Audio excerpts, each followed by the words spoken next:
Yes.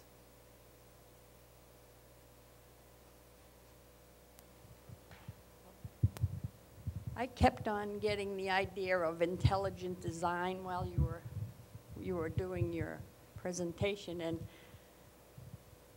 the word intelligence is the thing that I would like to focus on. Is how much of an obstacle is this intelligent approach to the reality that we have to achieve in doing the job of eco-theology, you know? Because even when you're presenting, you hear all this highly intelligent approach to being good stewards, yet it seems to be devoid of the reality, and it seems to be separate, like an ideology that is uniquely Catholic, as opposed to. But I really enjoyed the focus on Earth as the book of Earth, or the book of creation as the teacher. You know, it almost sounded a little more Indian or American, you know. Yep. More primitive, and that's what I was wondering, how this approach interferes with a more primitive understanding of what needs to be done. Well, I don't think there's any one approach that is going to be successful. It's a complex issue. We're complex people. There are many causes.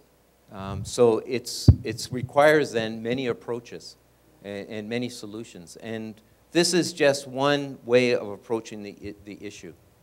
Even in Tom's work, to say that Tom says these are the two primary causes, okay, well, even that, you can unpack that at great length. I think intelligence, not in terms of intelligent design, because I am not doing intelligent design. That is, I don't agree with that approach to it at all. Well, how would you say it's different than that?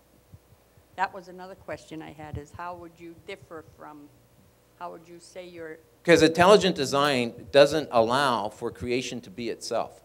It doesn't allow for this to be a universe that has its own intelligibility, that is developing and evolving, to have its level of freedom.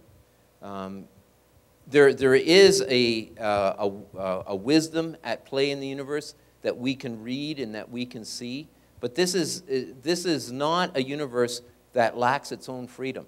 This is a universe where it will still unfold according to its own spontaneities, which are only enabled and guided, but they're not determined. The intelligent design has much more determinism in it than I'm comfortable with.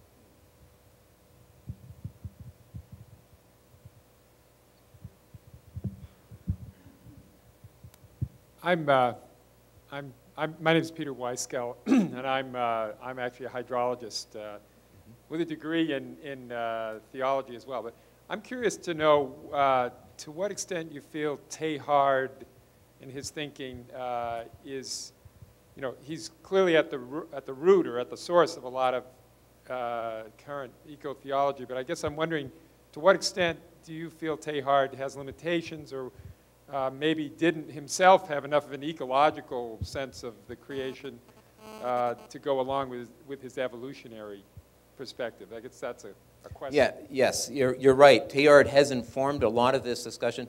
Thomas Berry was the president of the Teilhard Society for over 20 years, and so his writings have significantly influenced his thinking. And I would agree with you that evolutionary dimension of Teilhard has been very rich and very helpful. And his sense of the sacredness of creation, of matter, has also been very helpful. And one other dimension that I didn't even get into is the notion that the universe has had a psychic spiritual dimension to itself from the very beginning, not just a physical material dimension. But that's a whole more complex issue, although a fascinating, a lovely part of the story. But I agree, there are certain limitations. Berry notes that Teilhard had a tremendous optimism with science, that science could cure all. Give science enough time and it would figure it all out. And that's not an optimism that Berry would share, nor would I share as well. I think that has allowed us to always think that science will get us out of the mess. But it's always after the thought or after the event, you know, as if it never says, well, maybe you shouldn't have made the mess in the first place.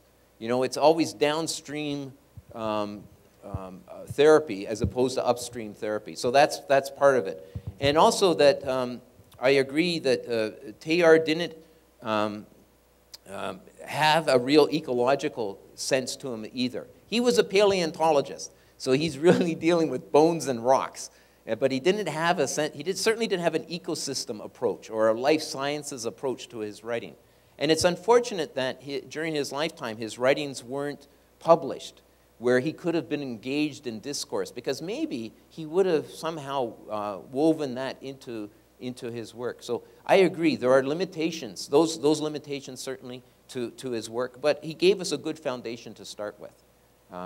But as I was saying earlier, remember I was saying how our understanding of the age of the universe changes? I always start my courses by telling my students that at least half of what I'm going to teach them is wrong. And it's not that I'm particularly dim-witted or particularly lazy. It's just that I recognize that our understanding is changing and maturing, much like Irenaeus was saying. And so I want them to understand that we have to be, well, lifelong learners. We have to be constantly open to the work of the Spirit to increase our understanding. You know, the work of the Spirit wasn't finished at Pentecost. It continues to be at work because, well, we need it. We need that support. We certainly haven't got it all figured out yet. And there's that optimism in Teilhard that, you know, just give us a couple more days and we'll get it. You know, well, a little more humility perhaps would have been helpful. Maybe because he was a Jesuit. You never know. You know, there's no Jesuits here I can get away at the back of my home college. They'd be on me like, well, whatever. They'd be right on top of me on that one.